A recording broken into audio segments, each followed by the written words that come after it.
আধার বৃদ্ধা আঙুল দিয়ে আলোর ঠোঁট ছুঁয়ে অস্ফুট স্বরে বলল, তোমার বেয়াদব ঠোঁট জোড়া দিয়ে আমাকে ছুঁয়ে। আলো হাসল। অতঃপর এগিয়ে এসে স্বামীর পুরো চেহারায় ঠোঁট ছুঁয়ে দিল। ঠোঁটে চুমু খেয়ে সরে আসতে চাইলে অনুভব করল লোকটা তার ঠোঁট জোড়া নিজের দখলে নিয়ে নিয়েছে। আলোর চোখ দুটো বিস্ময়ে বড় বড় হয়ে যায়। সে ছটফট করলে আধার এক হাতে তার ঘাড় ও অন্য হাতে কোমর চেপে ধরে ঘনিষ্ঠ করে সফটলি চুম্বন করতে থাকে। আলো ব্যাঙের মতো তিরিং বিরিং করতে করতে একসময় হাল ছেড়ে দিয়ে চুপ হয়ে গেল এবং আবেশে চোখ দুটো বুজে নিয়ে মানুষটার মাথার পিছনের চুলগুলো শক্ত করে খামচে ধরল। দীর্ঘ এক চুম্বনের পর আধার ঠোঁট ছেড়ে দিয়ে কপালে কপাল ঠেকিয়ে জোরে জোরে শ্বাস প্রধান নিঃশে। আলো তো নাক মুখ দিয়ে নিঃশ্বাস নিচ্ছে। তার মনে হচ্ছে এই বুঝি এক্ষুনি দমটা আটকে যাবে। বেশ কিছুক্ষণ পর নিজেকে সামলিয়ে নিয়ে আলো কিছু বলার জন্য মুখ খুলতে যাবে, তখনই আধার আবারও রক্তিম ঠোঁটের মাঝে হামলে পড়ল। এবার আলো কিল-ঘুষি যা যা পারছে সবকিছু মারতে মারতে লোকটাকে সরানোর চেষ্টা করল, কিন্তু আধার উল্টো তার হাত দুটো ধরে পিছনে নিয়ে গিয়ে আলতো করে চেপে ধরল এবং হুঁশ জ্ঞান হারিয়ে ঠোঁটের মাঝে মত্ত হলো। আলো তখন অনুভব করল অসভ্য লোকটা তার জামার জিপার খুলে ফেলেছে। তখন চমকে উঠে ঠোঁট কামড়ে বসিয়ে দিল। আধার বিরক্তিতে ঠোঁট ছেড়ে জিজ্ঞেস করল, কি সমস্যা? এভাবে ইঁদুরের মতো কামড়াকামড়ি করছো কেন? আলো ঠোঁট মুছে জোরে জোরে শ্বাস নিতে নিতে হিসিয়ে বলল, আপনি আপনি আমার জামার জিপার খুললেন কেন? আধার সোজাসাপটা জবাব দিল, তোমাকে আদর করব তাই। এ কথা শুনে আলো আঁতকে উঠে তড়িঘড়ি করে বলল, আপনার অসভ্য আদর চাই না, আমাকে ছাড়ুন। আলো ছটফট করতে করতে কোল থেকে নামতে চাইল। সে এগুলোর জন্য এখন মোটেও প্রস্তুত নয়। আর এই অসভ্য লোকটার মতিগতিও ভালো লাগছে না। নিশ্চয়ই নেশা-টেশা করে এসেছে। আধার আলোর দুহাত নিজের কাঁধের ওপর তুলে দিয়ে গ্রীবাদেশে মুখ ডুবিয়ে চুমু খেতে খেতে ফিসফিসিয়ে বলল, একটু একটু আদর করব, প্লিজ জান, বাধা দিও না। বাধা দেওয়া মানে লজ্জা, ভয়, আতঙ্কে এবং অতিরিক্ত টেনশনে মুহূর্তেই জ্ঞান হারিয়ে ফেলবো আলো। সঙ্গে সঙ্গে আধারের মুডের ১২টা বেজে গেল। সে থমথমে মুখে অচেতন মেয়েটার লালচে চেহারার দিকে তাকিয়ে থেকে অস্ফুট স্বরে বলে উঠল, এ কোন পাগলের পাল্লায় পড়লাম রে বাবা। কয়েক ঘন্টা পর যখন আলোর জ্ঞান ফিরে এলো তখন নিজেকে রুমের ভেতর আবিষ্কার করল। তখনকার ঘটনা মনে হতেই লজ্জায় নুয়ে গেল। হঠাৎই কিছু একটা ভেবে চমকে উঠল। মানুষটা রেগে আবার চলে যায়নি তো? আলো তড়িঘড়ি করে বিছানা থেকে নেমে বাহিরে ছুটে গেল। শরীরটা দুর্বল হলেও মনের কষ্টের কাছে তুচ্ছ ব্যাপার। ড্রয়িং রুমে প্রবেশ করতেই চোখজোড়া শীতল হলো। মুহূর্তেই ঠোঁটের কোণে হাসি ফুটে উঠল। আলিয়া রহমান নিজ হাতে আধারকে খাবার খাইয়ে দিচ্ছে। আধার ভদ্র ছেলের মতো আরেক মায়ের হাতে তৃপ্তির সাথে খাচ্ছে। আলিয়া রহমান মাঝে মধ্যে গল্প করছে আর ছেলেটার মাথায় হাত বুলিয়ে দিচ্ছেন। আলো এগিয়ে এসে কপাল কুঁচকে বলল, জামাইকে পেয়ে মেয়েকে ভুলে গেলে? মেয়ের কথা শুনে আলিয়া রহমানের ভুরু কুঁচকে যায়। তিনি কিছু বলতে যাবেন, তার আগেই মতিউর রহমান বলে উঠলেন, তোমার মা ভুলে গেলেও তো আর আমি ভুলে যাইনি। এসো মামুনি, আমার পাশে বসো, আজ বাবা তোমাকে খাইয়ে দিবে। আলো মুচকি হেসে বাবার পাশে গিয়ে বসল। মতিউর রহমান ভাত মাখিয়ে মেয়েকে খাইয়ে দিতে লাগলেন। তখন ছায়া নিজের চেয়ার ছেড়ে উঠে এসে বাবার পাশে দাঁড়ায়। তাকে দেখে আলো বিড়বিড় করে বলল, আমার আদরে ভাগ বসাতে চলে এসেছে আরেক ফকিন্নি। ছায়া কিছু না বলে বাবার হাতে খেতে লাগলো। মায়াও তার বাবার দিকে তাকায়। মাহবুব রহমান মুচকি হেসে মেয়েকে খাবার দিতে থাকলেন। নীলিমা রহমান সবার প্লেটে আরও খাবার দিলেন। কতদিন পর পরিবারের সবাইকে হাসি খুশিতে দেখে বুকটা ভরে ওঠে। তবে মনের মধ্যে একমাত্র ছেলেটার জন্য হাহাকার করে উঠল। আজ যদি ছেলেটা বেঁচে থাকতো তাহলে হয়তো এভাবেই সবার সাথে বসে থেকে হাসি ঠাট্টা করতে করতে খাবার খেত। আড়ালে দীর্ঘশ্বাস ছাড়লেন। তিনি মা তো, তাই এতদিনেও নিজের ছেলে বৌমাকে ভুলতে পারেননি। আধারের খাবার খাওয়া শেষে আলিয়া রহমান শাড়ির আঁচল দিয়ে যত্নের সাথে মুখ মুছে দিলেন। আধার আঁচলে নাক মুখ ডুবিয়ে চোখ বুজে নিল। তারপর অস্ফুট স্বরে বলল, আপনার আঁচল থেকে মামা ঘ্রাণ পাচ্ছি, যেমনটা আমি আমার মায়ের আঁচল থেকে পেতাম। আলিয়া রহমানের চোখ দুটো টলমল করছে। পরম স্নেহে ছেলেটার মাথায় হাত বুলিয়ে দিয়ে বলেন, আমি তো মাই বাবা, তোমার আরেক মা, আর তুমি আমার ছেলে। আধারের হঠাৎই কি যেন মনে হলো। সে দুহাতে শাশুড়ি মায়ের কোমর জড়িয়ে ধরে বুকে মাথা রেখে চোখ বুজে ডেকে উঠল, মা। আলিয়া রহমান হেসে ছেলেটাকে জড়িয়ে ধরে মাথায় চুমু খেয়ে ফিসফিসিয়ে বলেন, হ্যাঁ, তোমার মা। এই সুন্দর দৃশ্য দেখে সবার ঠোঁটের কোণে হাসি ফুটে উঠলেও আলোর চোখ দুটো ছলছল করছে। অজানা কষ্টে বুকটা ফেটে যাচ্ছে। এই এতিম মানুষটাকে সে কিভাবে সুখে রাখবে? কি করলে লোকটার সব কষ্ট মুছে যাবে? সে কি আদৌ পারবে এই মানুষটার সকল কষ্ট লাঘব হতে? নাকি দিন শেষে নিজেই কষ্টের কারণ হবে, যেমনটা এই 1 বছরে হয়েছে? সে কোমায় থাকলেও ব্রেন সজাগ ছিল। লোকটার প্রতিটা কথা শুনতে পেয়েছে। সে না দেখেও সব কষ্ট, ছটফটানি, আর্তনাদ সবকিছু টের পেয়েছে। আর এই 1 বছর 6 মাসের মধ্যে এটাও বুঝতে পেরেছে পচা ছাড়টা আগের মতো নেই। এখন এই লোকটাও তাকে চায়। আলো খাওয়া দাওয়া শেষ করে ওষুধ খেয়ে রুমে এলো। ওয়াশরুম থেকে ফ্রেশ হয়ে বাতি নিভিয়ে ড্রিম লাইট জ্বালিয়ে বিছানায় এসে চুপটি করে বসে থাকলো। আর চোখে উবুর হয়ে বালিশে মুখ গুজে শুয়ে থাকা স্বামীর দিকে তাকায়। আগে লোকটা হাসপাতালে তার বুকে মাথা রেখে শুয়ে থাকতো, অথচ আজ একা একা ঘুমাচ্ছে। কি নিষ্ঠুর মানুষ! শুনুন। মেয়েটার ডাকে আধার চোখ না মেলে ধীর কণ্ঠে বলে, জি বলুন। সোজা হন। কেন? আপনার বুকে মাথা রেখে ঘুমাবো। সরি ম্যাম, আমার বুক সরকারি নয়। আলো বিরক্তিতে চোখ মুখ কুঁচকে বলে, তাহলে কি আমি এতদিন সরকারি ছিলাম? হুম, সরকারি নাও, আমার ব্যক্তিগত সুখ। ধ্যাত, আপনি কখনো ভালো হবেন না। যান, আপনার কাছেই থাকবো না। এ কথা বলে আলো বিছানা থেকে নেমে সোফায় গিয়ে শুয়ে পড়ল। এই বদমাশ লোকটার ঘাড়তেরামি করার স্বভাব আর ধরল না। চোখ বুজে কিছুক্ষণ শুয়ে থাকার পর অনুভব করলো সে হাওয়া ভাসছে। আলো চমকে উঠে চট করে তাকিয়ে দেখে সে স্যারের কোলে। আধার বিছানায় সাবধানে আলোকে শুইয়ে দিয়ে ঝুঁকে এসে কপালের মাঝে ভালোবাসার পরশ এঁকে দিল। পরপর গালে, দু চোখে, নাকে, থুতনিতে ও ঠোঁটে চুমু খেল। আলো লাজুক হেসে দুহাতে স্বামীর গলা জড়িয়ে ধরে ফিসফিসিয়ে বলল, আমার থেকেও এখন আপনার ঠোঁট বেশি বেয়াদব হয়ে গেছে। আধার ঠোঁটের নিচে থাকা তিলটের উপর চুমু খেয়ে পড়ল, কথায় আছে, সঙ্গদোষে লোহা ভাসে। আলো সরু চোখে তাকায়। আধার কিছু না বলে অর্ধাঙ্গিনীর নরম বুকের মাঝে মুখ গুজে শুয়ে পড়ল। আলো দুহাতে মাথার চুলে বিলি কেটে দিতে লাগলো এবং একসময় বলল, কাল আপনার সাথে বাড়ি ফিরতে চাই। আধার বাধ্য ছেলের মতো বলল, ঠিক আছে। আলো জোরে শ্বাস ফেলে ধীর কণ্ঠে জানতে চাইল, আপনি কি এখন এসব দায়িত্ব থেকে করছেন? আধার মুখ তুলে জিজ্ঞেস করল, কি মনে হয় তোমার? জানি না। আধার এগিয়ে এসে মেয়েটার চোখে চোখ রেখে শান্ত গলায় বলল, আমি যা কিছু করছি সবটাই আমার মন থেকে। আলো মনে মনে হাসল, তবে মুখে বলল, ও, আপনার মনও আছে? জানতাম না তো। আধার পাশে ঘুরে আলোকে নিজের বুকের উপর নিয়ে ফিসফিসিয়ে বলল, সময় হোক, আমার কি কি আছে আর নেই সব কিছু প্রমাণ করে দেব। এখন ভদ্র মেয়ের মতো ঘুমাও। আলো আর ভদ্র, সে তো সুযোগ বুঝে স্যারের কালো কুচকুচে কিউট ছোট্ট আঙুলের ওপর চিমটি কাটল। কতদিন হয়ে গেল স্যারকে জ্বালানো হয় না। আধার চোখ মুখ কুচকে বিড়বিড় করে বলল, আবার? আলো মুহূর্তে খিলখিল করে হেসে উঠল। এতদিন পর আবারও মেয়েটাকে হাসতে দেখে আধার ঠোঁট কামড়ে মুগ্ধ চোখে তাকিয়ে থাকল। সেই হাসিটা দেখার জন্য যে ভেতর ভেতর কতটা ছটফট করেছে সেটা মুখে বলে বোঝাতে পারবে না। কিছু কিছু অনুভূতি প্রকাশ করা যায় না, এইগুলো গোপনেই সুন্দর। পরের দিন সকালে নাস্তা করে সবার কাছ থেকে বিদায় নিয়ে আধার আলো বেরিয়ে পড়ে নিজেদের বাড়ির উদ্দেশ্যে। 3-4 ঘন্টার পথ জার্নি করে অবশেষে এসে পৌঁছালো। আলো গাড়ি থেকে নেমেই ভেতরে ছুটে গেল। আধার মেয়েটাকে সাবধানে যেতে বলে। সে লাগেজ নিয়ে ভেতরে যেতে শুরু করলো। দাদা যান। সোবাহান খান ড্রয়িং রুমে বসে থেকে চা খাচ্ছিলেন আর নিউজ পেপার পড়ছিলেন। তখন আচমকা চিৎকার শুরু হকচকিয়ে উঠলেন। ফলস্বরূপ হাত থেকে চায়ের কাপ ফ্লোরে পড়ে গিয়ে ভেঙে গেল।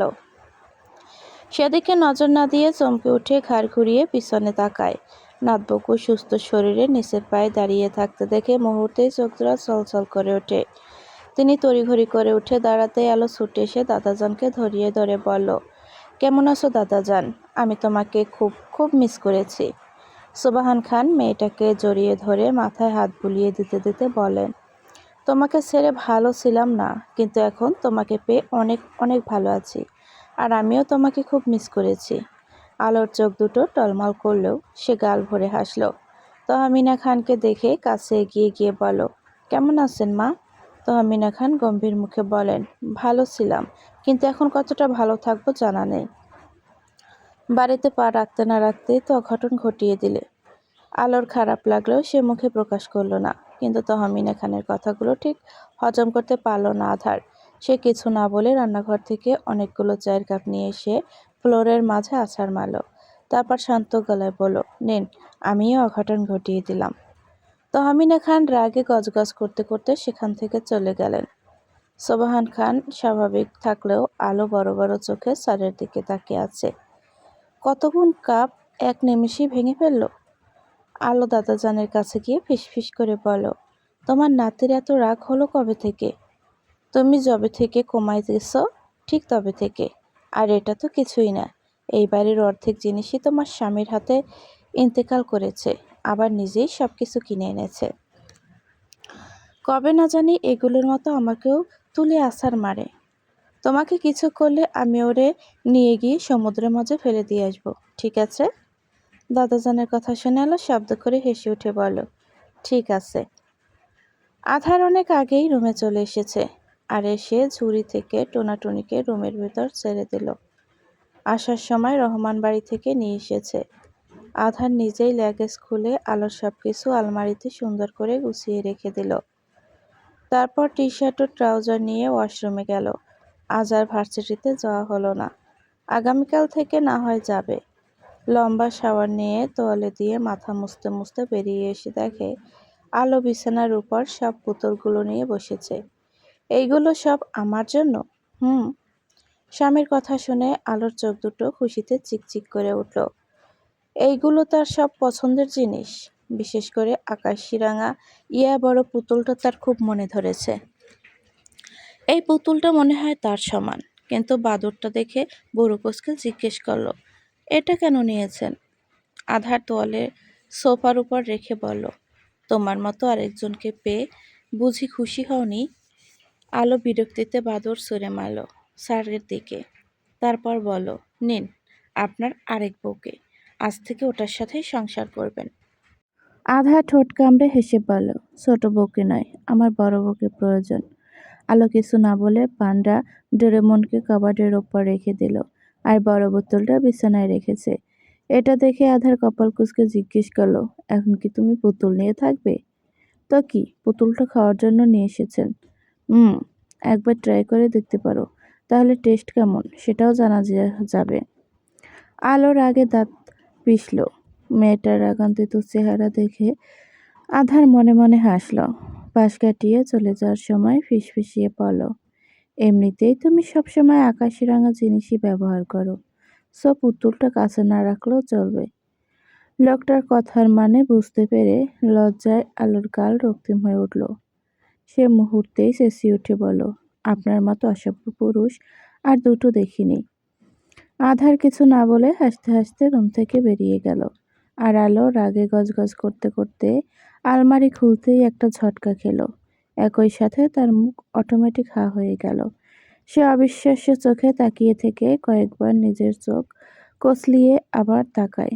এত এত আকাশি রঙা ড্রেস, শাড়ি দেখে মাথা হ্যাং হয়ে যায় আলোর।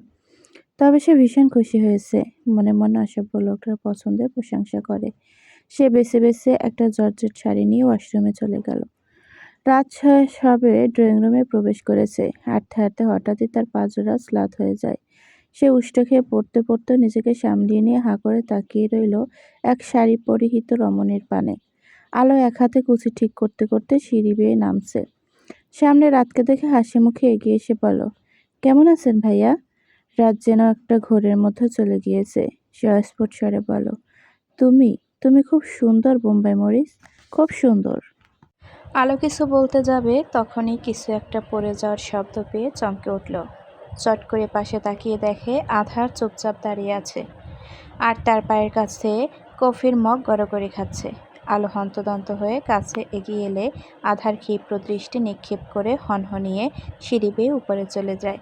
আলো থমথমে মুখে কিছুক্ষণ দাঁড়িয়ে থেকে সে নিজের দোতলায় উঠে গেল। রুমের ভেতর আসতেই আলো স্তব্ধ হয়ে গেল। আধার আলমারি থেকে সব আকাশি রাঙা শাড়ি বের করে ফ্লোরে ছুঁড়ে মারছে। তারপর আশেপাশে তাকিয়ে লাইটার খুঁজে বের করে আগুন জ্বালাতেই আলো ছুটে এসে অস্থির গলায় বলল, না না, প্লিজ এমন করবেন না। শাড়িগুলো আমার খুব পছন্দ হয়েছে। আপনি সেগুলোকে এইভাবে জ্বালাতে পারেন না। আধারের চোখ মুখ লাল হয়ে গেছে। সে মেয়েটার চল শক্ত করে ধরে দাঁতে দাঁত চেপে বলল, আমি তোমাকে আগে কিভাবে চলতে বলেছিলাম? আলো ছটফটিয়ে উঠে বলল, ভুলে গেছিলাম, সরি। আধার আরও কিছু বলতে চেয়েও মেয়েটার চোখের পানি দেখে আর বলতে পারল না। চল ছেড়ে দিয়ে রুম থেকে বেরিয়ে যাওয়ার সময় শুনতে পেল, আমি তো আপনার জন্যই নিজেকে একটু সাজিয়েছিলাম। ভেবেছিলাম আপনি খুশি হবেন, কিন্তু আমি ভুল ছিলাম। আপনার কথা অমান্য করার জন্য সরি। আসলে আমি এতগুলো উপহার পেয়ে খুশির ঠেলায় ভুলে গেছিলাম আপনি আমার শাড়ি পরা পছন্দই করেন না। অহেতুক আপনাকে রাগিয়ে দিলাম, তার জন্য খুব সরি। আলো কথাগুলো বলে চোখের পানি মুছে ফ্লোর থেকে শাড়িগুলো তুলে আলমারিতে গুছিয়ে রেখে দিল। সামনে ফিরতেই তাকে আলমারির সাথে চেপে ধরল আধার। তারপর তীক্ষ্ণ চোখে মেয়েটাকে পর্যবেক্ষণ করতে করতে বিড়বিড় করে বলল, তোমাকে শাড়ি নিয়ে দিয়েছি শুধুমাত্র আমার সামনে পরে থাকার জন্য। দিনে শাড়ি না পরে রাতে পরবে এবং আমার জন্য নিজেকে সাজাবে। আমি এসে দেখব, শুধু আমিই দেখব তোমাকে। আলো কিছু না বলে অভিমানে মুখ ফিরিয়ে নিল। আধার ঝুঁকে এসে গালে চুমু খেয়ে ফিসফিসিয়ে বলল, আমি চাই না তোমার কোনো ক্ষতি হোক, আর না কেউ বাজে নজরে দেখুক। আমি যা করছি সবটা তোমার ভালোর জন্যই। আমি একজন পুরুষ, তাই অন্য পুরুষের নজর বা চাহিদা বুঝতে পারি। তুমি প্লিজ রাতের সামনে যেও না। ও আমার ভাই হলেও ভালো ছেলে নয়, প্লে বয় একটা। ওর গার্লফ্রেন্ডের অভাব নেই, আর না রুম ডেটে আপত্তি আছে। আশা করছি তুমি বুঝতে পারছো আমি কি বলতে চাচ্ছি। তবুও যদি তুমি আমার কথা না শোনো, তাহলে তোমাকে বাপের বাড়িতে রেখে আসবো, কারণ তোমাকে নিয়ে আমি কোনো রকম ঝুঁকি নিতে চাই না। আলো সব কিছু বুঝতে পারলেও এক সময় সব নিয়ে ভাবার সময় পেল না, কারণ লোকটার হাতের ও ঠোঁটের স্পর্শে তার শরীর থরথর করে কাঁপছে। আলো শুকনো ঢোক গিলে দুহাতে স্বামীকে ঠেলে সরাতে চাইল, কিন্তু মানুষটা উল্টো তাকে পাজা কোলে তুলে নিয়ে বিছানায় গেল। আলো কিছু বলতে চেয়েও বলতে পারল না, কারণ তার ঠোঁটজোড়া মানুষটার দখলে। আলো এক মুহূর্তের জন্য ভেবেই নিল আজ আর নিজেকে বাঁচাতে পারবে না, তবে তাকে ভুল প্রমাণ করে দিয়ে আধা শুধু চুমু খেয়ে শান্ত গলায় বলল, তুমি পুরোপুরি সুস্থ হওনি। সারাক্ষণ ব্যাঙের মতো না লাফিয়ে এখন চুপচাপ রেস্ট নাও, আমি খাবার নিয়ে আসছি। এ কথা বলে আধার চলে গেল, আর আলো লজ্জায় লাল নীল হলুদ সবুজ হয়ে বালিশের মধ্যে মুখ লুকিয়ে রাখল। আজকাল মানুষটা একটু বেশি পাজি হয়ে যাচ্ছে। আধার খাবার নিয়ে এসে নিজ হাতে আলোকে খাইয়ে দিতে লাগলো এবং নিজেও একই প্লেট থেকে খেতে থাকলো। আলো খাবার চিবোতে চিবোতে মুগ্ধ চোখে তাকিয়ে রইল স্বামীর মুখের দিকে। ইস, তাদের জীবন থেকে কতগুলো দিন চলে গেল, সাথে তিনজন কাছের মানুষকেও হারিয়ে ফেলল। এসব ভাবতে ভাবতে আলোর এক চোখ বেয়ে অশ্রু গড়িয়ে পড়ল। আধার চমকে উঠে চোখের পানি মুছে দিয়ে অস্থির গলায় জিজ্ঞেস করলো, শরীর খারাপ করছে? মাথা ব্যথা করছে? ডক্টর ডাকবো? আলো নাক টেনে দুদিক মাথা নাড়িয়ে বলল, শরীর ঠিক থাকলেও যে আমার মনটা ঠিক নেই স্যার। আমার প্রিয়জনের খুব মনে পড়ছে। তাদের সাথে এমনটা না হলেও পারত। আধার আড়ালে দীর্ঘশ্বাস ছাড়ল। সে ওই কষ্টটা অনুভব করতে পারছে, কারণ সে তো নিজের পুরো পরিবারকেই হারিয়ে ফেলেছে।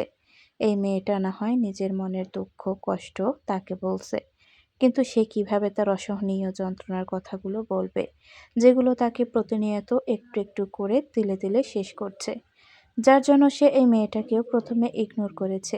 হৃদয়টা ভালোবেসে ফেললেও সে কখনো স্বীকার করেনি, এমনকি নিজের অবাধ্য অনুভূতি থেকে পালিয়ে বেরিয়েছে। কিন্তু যখন মেয়েটাকে হারাতে বসেছে, তখনই নিজের ভুল বুঝতে পেরেছে, আর এতে সে নিজের ওপরই ভীষণ রেগে আছে। শুরুতে যদি অতীত না ভেবে মেয়েটাকে একটু আপন করে নিত, তাহলে হয়তো এই দিনটা দেখতে হতো না। ভালোবাসবো না, ভালোবাসবো না করতে করতে ঠিকই তো ভালোবেসে ফেলল। কিন্তু সে কি করত? চাইলেও কি আর অতীত ভোলা যায়? অজানা কারণে তার মনের মধ্যে একটা ভয় কাজ করত, প্রিয় মানুষকে হারানোর ভয়। অথচ সে না ভালোবেসেও এই জঘন্য অনুভূতি তাকে অনুভব করতে হয়েছে। তাহলে এখন তাকে না হয় সে ভালোবেসেই কষ্ট সহ্য করবে। তারপর যা হবার হোক, তবুও সে আর নিজের অনুভূতি থেকে পালাবে না। কারণ দিন শেষে এই পাগল মেয়েটার কাছেই তার সুখ, একটু শান্তি। হয়তো বেশি। আধার শান্ত চোখে আলোর মলিন চেহারার দিকে তাকিয়ে জানতে চাইল, এই আমিটার কাছে থাকতে কোনো রকম সমস্যা নেই তো তোমার? লিসেন, আমি আগের মতো নেই, একটু আধটু পরিবর্তন হয়েছি। আর তোমাকে কিন্তু এখন থেকে আমাকে সহ্য করতে হবে। একটু থেমে পুনরায় আওড়ালো, আমার আদর নিতে তোমার কোনো অসুবিধা আছে? আলো মাথা নিচু করে লাজুক হেসে রিনরিনিয়ে বলল, হুম। আধার এক ভুরু উঁচিয়ে জিজ্ঞেস করলো, তাহলে গতকাল গাড়িতে জ্ঞান হারালে কেন? আমি বাঘ নাকি ভাল্লুক যে তোমাকে আস্ত চিবিয়ে খেয়ে নিব? আপনার হঠাৎ এই আমিষ রূপটা ঠিক হজম হয়নি, তাই ওই আর কি। আধার হতাশ কণ্ঠে বিড়বিড় করে বলে, ঠিক আছে ম্যাডাম, বাইরে থাকাকালীন না হয় আপনার কাছে নিরামিষধারী হয়ে থাকবো, আর বাড়িতে শুধু তোমার ব্যক্তিগত পুরুষ। সপ্তাহখানেক পর আজ ভার্সিটিতে পা রেখেছে আলো। মানুষটা তাকে এখনই আসতে দিতে চায়নি। বাড়িতে আরও কিছুদিন রেস্ট নিতে বলেছিল, কিন্তু সে শোনেনি বারণ। না জানিয়েই একা একা চলে এসেছে, কারণ বন্ধু মহলের জন্য তার মনটা ছটফট করছে। ইস, কতদিন হয়ে গেল কাউকে দেখে না, কথা বলে না, আড্ডা দেয় না, হাসি মজাও করে না। আচ্ছা, সবাই কি তাকে ভুলে গিয়েছে, নাকি বড্ড অভিমান করে আছে? জানা নেই আলোর। তবে তার খুব কষ্ট হচ্ছে, কারণ সে একই ক্লাসে আছে আর তার বন্ধু মহলেরা এগিয়ে গেছে। এইভাবে হুট করে তার জীবন থেকে ১.৫ বছর না গেলেও পারত। আলো আড়ালে চোখের পানি মুছে দীর্ঘশ্বাস ছেড়ে ব্যাগ চেপে ধরে এগিয়ে যেতে লাগলো। এই ভার্সিটিতে তার কত কত পুরনো স্মৃতি রয়েছে, অথচ আজ সবকিছু কেমন জানি নতুন নতুন লাগছে। ক্যাম্পাসে হাঁটতে হাঁটতে হঠাৎই আলোর পাজোড়া স্লাত হয়ে যায়। ওই তো তোর প্রিয় মানুষজন, সবাই একসাথে বসে থেকে কিছু একটা নিয়ে কথা বলছে আর হাসাহাসি করছে। আলো দূর থেকে অপলক নয়নে সবাইকে দেখে নিল, তারপর আস্তে ধীরে কাছে এগিয়ে এলো। এতদিন এত মাস পর বান্ধবীকে দেখে সবার মুখের হাসি গায়েব হয়ে গেল। মুহূর্তে সকলের মাঝে পিনপাতন নীরবতা ছেয়ে যায়। আলো এতি ওতি তাকাতে তাকাতে অস্ফুট স্বরে জিজ্ঞেস করলো, কেমন আছিস তোরা? শালক তাচ্ছিল্য সুরে বলল, এত মেয়ে দেখেছি, কিন্তু তোর মতো স্বার্থপর বেঈমান মেয়ে দেখিনি। আলোর কান্না পেলেও সে নিজেকে সামলে নিয়ে তামান্নার দিকে তাকায়। তামান্না মুখ সরিয়ে নিয়ে গম্ভীর কণ্ঠে বলল, আমাদের কাছে এসেছিস কেন? তোর স্বামীর কাছে যা, তার বিদেশেই থাক। আমরা কেহই তোর কেউ না, আর না তুই আমাদের কেউ হোস। তুই যেমন বিদেশের মাটিতে পা রাখতে না রাখতে ভুলে গেছিস আমাদের, আমরাও ঠিক তেমন ভুলে গেছি তোকে। তোরা যেমনটা ভাবছিস তেমনটা নয়। আসলে আমি এতদিন আলোকে সম্পূর্ণ কথা শেষ করতে না দিয়ে ফারাহা বলে উঠল, হয়েছে থাক, তোকে এখন আর অজুহাত দিতে হবে না। আমাদের কাছে এত ফাও টাইম নেই যে তোর বাহানা শুনবো। আমরা অনেক আগেই তোকে ভুলে গেছি। এখন তুই থাক তোর মনে, আর আমাদেরকে থাকতে দে আমাদের মনে। এই চল। কথাগুলো বলে ফারাহা সবাইকে নিয়ে সেখান থেকে চলে যায়। নির্জার ঘাড় ঘুরিয়ে পিছনে একজোড়া অশ্রুসিক্ত নয়নের দিকে তাকিয়ে ধীর কণ্ঠে বলল, আমাদেরকে এইভাবে পর না করে দিলেও পারতিস। আলোর এক চোখ বেয়ে অশ্রু গড়িয়ে পড়ল। তার চিৎকার করে বলতে ইচ্ছে করলো, আমি তোদেরকে পর করে দেইনি, পরিস্থিতি আমাকে তোদের থেকে পর করে দিয়েছে। আমি কখনোই ভুলে যাইনি তোদেরকে, কখনোই যাইনি। আমি স্বার্থপর বেঈমান নই রে, একটুও নই। এক হাতে মাথা চেপে ধরে বেঞ্চের ওপর ধাপ করে বসে পড়ল আলো। বড্ড ব্যথা করছে। আজকাল বেশি মানসিক চাপ নিতে পারে না, একটুতেই মাথা ব্যথা শুরু হয়ে যায়। এটার জন্য নিয়মিত ওষুধও খাচ্ছে। ডক্টর বলেছে পুরোপুরি সুস্থ হতে আরও কিছুদিন সময় লাগবে। এর মধ্যে অতিরিক্ত টেনশন কিংবা মানসিক চাপ না নিতে। তার জন্যই সে এতদিন ভার্সিটিতে আসেনি। সে সবাইকে অনেকবার কল SMS দিয়েছিল, কিন্তু কেউ রিসিভ করেনি। এমনকি সামান্য SMS পর্যন্ত সিন করার প্রয়োজন মনে করেনি। এসব ভেবে হাসল আলো। তার পরিবার সবার কথা ভেবে কিছু জানায়নি, অথচ আজ তার এত বছরের বন্ধুত্ব এক মুহূর্তেই শেষ হয়ে গেল। আলো কিছুক্ষণ একা বসে থেকে পানি খেয়ে উঠে চলে গেল। তার ইয়ার্স লস হয়েছে, ফলস্বরূপ আগের বর্ষই রয়ে গেছে। তুমি এখানে? আলোর অন্যমনস্ক হয়ে ফাঁকা করিডোর দিয়ে হাঁটছিল। এই সময় তার ক্লাস থাকলেও একা এতিমের মতো ক্লাসে যেতে ইচ্ছে করছে না। এই নতুন ক্লাসে পরিচিত নেই তার, আর না কাউকে চেনে, তাই সে একা একাই ঘুরছে। তখন খুব চেনা পুরুষালী কণ্ঠস্বর শুনে মুখ তুলে সামনে তাকায়। তার থেকে কিছুটা দূরে আধার স্যার কপাল কুঁচকে দাঁড়িয়ে আছে। আলো হঠাৎই রেগে যায়। সে অদূরে পানির বোতল ছুঁড়ে মেরে চিল্লিয়ে বলে উঠল, আমি কোথায় আসবো নাকি আসবো না সেটার জন্য এখন আপনাকে কৈফিয়ত দিতে হবে, নাকি আপনার থেকে অনুমতি নিতে হবে? আধার কিছুক্ষণ চুপ থেকে এগিয়ে এসে দু হাতের আজলায় আলোর চেহারা ধরে শান্ত গলায় বলল, আমি কখনোই তোমাকে বন্দি জীবন দিতে চাইনি, আর না ভবিষ্যতে দিব। তুমি আগে যেমন মুক্ত পাখি ছিলে এখনো তাই রয়েছো। শুধু তোমার জীবনের সাথে এখন এই আমিটা জড়িয়ে গেছি। তুমি চাও বা না চাও, এই পুরো তুমিটার খেয়াল রাখার দায়িত্ব আমার। আর সেখানে শুধু একবার কেন, আমি হাজারবার কৈফিয়ত চাইব। প্রত্যুত্তরে আলো কিছুই বলল না, শুধু স্বামীর বুকের মাঝে মুখ লুকিয়ে রাখল। আধার এক হাতের আলিঙ্গন করে অন্য হাতে মাথা বুলিয়ে দিতে দিতে জানতে চাইল, শরীর খারাপ লাগছে? হুম, আমি ঠিক আছি। একটু থেমে পুনরায় বলো, সরি, আসলে আমি এমন রিয়াক্ট করতে চাইনি। আধার ঝুঁকে কপালের মাঝে ঠোঁট ছুঁয়ে ফিসফিসিয়ে বলো, ইটস ওকে, আমি কিছুই মনে করিনি। আলোর ঠোঁটের কোণে হাসি ফুটল, অথচ তার চোখ দুটো টলমল করছে। আধার হয়তো মেয়েটার চোখের ভাষা বুঝতে পারল, তাই তো সে কথা ঘুরানোর জন্য গম্ভীর কণ্ঠে বলল, এখানে এসেছো ভালো কথা, তাহলে ক্লাস না করে টই টই করে ঘুরছো কেন? লিসেন মিস কালো, ক্লাস ফাঁকি দিলে সোজা পরীক্ষায় ফেল করিয়ে দেব। তখন বসে থেকে বাদাম খেও আর আফসোস কইরো। অন্য সময় হলে আলো এটা নিয়ে ঝগড়া শুরু করত, কিন্তু এখন তার কিছুই ভালো লাগছে না। তাই সে কথা না বাড়িয়ে বাধ্য মেয়ের মতো মাথা নাড়িয়ে বলল, ঠিক আছে স্যার, আমি ক্লাসে যাচ্ছি। আপনাকে কষ্ট করে আর ফেল করাতে হবে না। আধা ঠোঁট কামড়ে হেসে বলল, that's like a good girl. আলো মলিন হেসে পিছনে ঘুরে চলে গেল ক্লাসরুমের দিকে। আর আধার কিছুক্ষণ দাঁড়িয়ে থেকে সেও চলে গেল একটা ক্লাসের দিকে। Stop guys! শালক, তামান্না, ফারাহা, নির্ঝর ও মারুফ ক্লাস শেষ করে একসাথে সিঁড়ি বেয়ে নামছিল। তখন পিছন থেকে স্যারের গম্ভীর কণ্ঠস্বর শুনে সবাই থেমে যায় এবং ঘুরে দাঁড়ায়। তামান্না শান্ত গলায় বলল, জি স্যার, কিছু বলবেন? আধার দুহাত প্যান্টের পকেটে গুজে সিঁড়ি বেয়ে নামতে নামতে ধীর কণ্ঠে বলল, তোমরা আলোকে ভুল বুঝছো। তোমাদের ধারণার বাইরে তার সাথে কি ঘটেছে। স্যারের কথা শুনে সবার কপাল কুঁচকে যায়। শালক তাচ্ছিল্যের হাসি দিয়ে বলল, স্যার, আপনি হয়তো আসল ঘটনা জানেন না, তাই এমন কথা বলছেন। ওই স্বার্থপর মেয়ে তার বিদেশি স্বামীর কাছে গিয়ে আমাদেরকে ভুলে গেছে। সামান্য একটা ফোন কলও দেয়নি। আমরা কতটা ছটফট করেছি জানেন? ওর পরিবারকে কল দেওয়ার পর এসব জানতে পারি। আমরা যেতে চেয়েছিলাম ওর বাড়িতে, কিন্তু যখন জানলাম ও দেশেই নেই তখন আর যায়নি। শুধু শুধু ওর পরিবারকে হয়রানি করে কী লাভ? তোমাদের এটা সত্যিই মনে হয় আলো এমনটা করবে, অন্তত তোমাদের সাথে? পাশ থেকে ফারাহা বলল, মনে হয় না স্যার, কিন্তু ও নিজেই এমনটা করে মনে করতে আমাদেরকে বাধ্য করিয়েছে। দেশের বাইরে থাকাকালীন প্রতিদিন না হয় সপ্তাহে একবার করে আমাদেরকে কল দিত।